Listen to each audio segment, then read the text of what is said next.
Hi, I'm Mitch. Welcome to the Legendary Galaxy. In today's video, I'm going to make a life-size K-2SO from Rogue One and Andor. So I've made a life-size battle droid. You can go check out that video if you want. But I feel like this is going to be a lot more of a challenge, a lot more printing.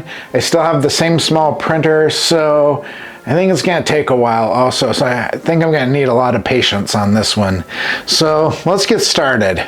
I started printing the head just because I wanted to be able to see that to start with. But then I printed the whole leg, and I used this electrical steel pole as the center support, and I just test fit everything together just to make sure it was all working. And then I used a 2-part epoxy to put all the parts together.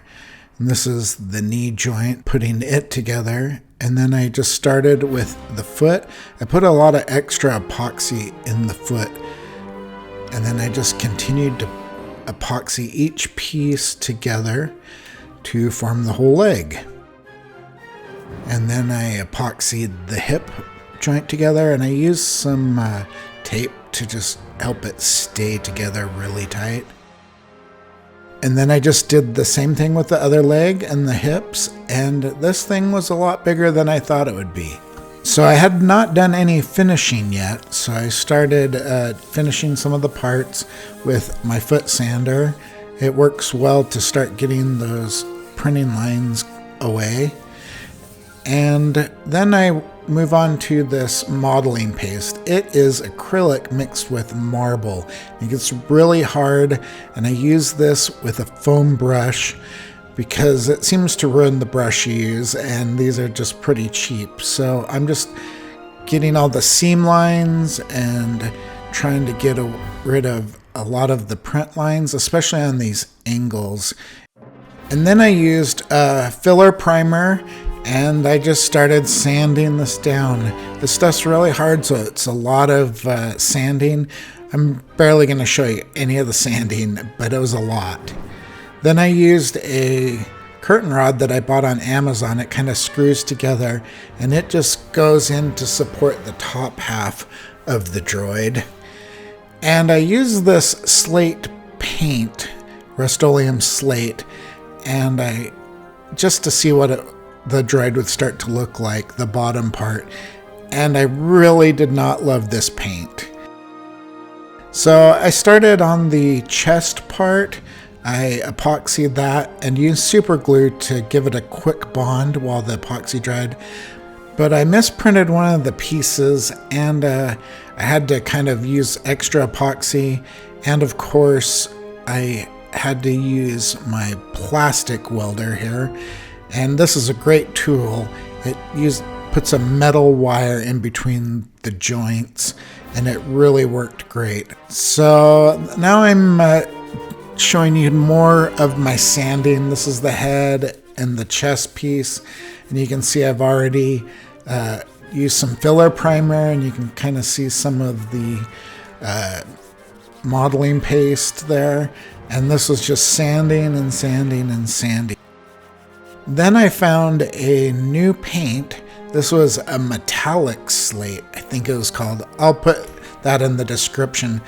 But this looked a lot better than just the flat. So here's where I am so far. I repainted the gray to this charcoal metallic Rust-Oleum paint, and I like the look of it a lot better. That slight metallic makes it look a lot better. And I just put a little light in the head to light up the eyes, and I'm really excited where this is going. So onto the arms, just using the foot sander and assembling the hands that I printed. Those took a while, and at this point I'm a couple months in on printing, and this shoulder piece barely fit on my printer. I think even the supports might have been hanging off a little bit, but I sprayed the shoulder silver and masked it and sprayed this great yellow color on, and it was working great. I then used black acrylic and painted inside all the lines here, and then painted another gray color over the top of the silver. It was more like a flat gray. Onto the shoulders, my daughter has a vinyl cutter, and she made me these stickers with the cog on it, and I just put that on and then masked off the whole shoulder, and then I sprayed another coat of the gray on to stop the bleeding when I sprayed the white on. But I used this masking acrylic, and this is just to help make it look like some of the paint has fallen off the cog. It just gives it a distressed look. It works really well. And then I just sprayed it white and then removed the masking.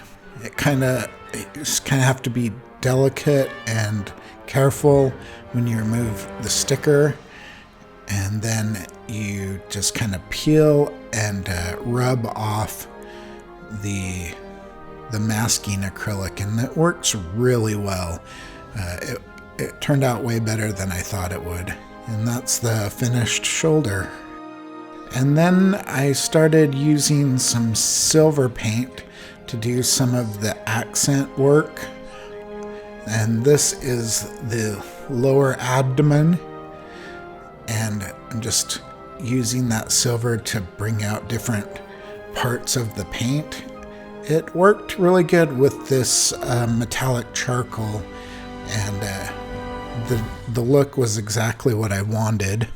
And then I started to use that same silver accent on the head. This is the lower print of the head, using a little of that same silver paint to do some damage to it. And I use this ruddy old brush to give me scratches and edge scratching. And after everything was done, it was starting to look like K-2SO. One of my favorite parts is using like a brown black acrylic wash to get it all dirty. And I just kind of started with the head here and just putting it everywhere and then just slightly wiping it off, and it stays in the cracks and crevices. It's a pretty common technique, but I needed to do this with the rest of the body, and so I started painting the silver accents on the ankles and the feet and the legs and all the other parts. And this was a tedious process since he's so large, but hey, it has to be done. And you can see here's the finished silver done on the foot, and then I continued doing those accents and highlights.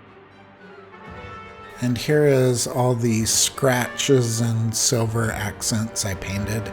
And then on to weathering, using that same brown black wash. You can see I dripped it down the front of his chest, and I'm putting it and wiping it all over his body. Just made him really dirty and look good. Finish it off with some buttons on the front that are painted.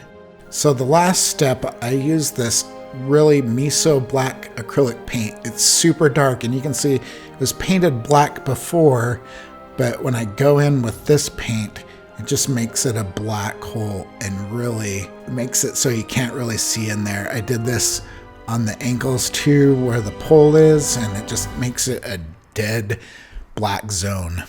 And here is the done K-2SO droid after months of printing and painting and a lot of hands aching. It's all done.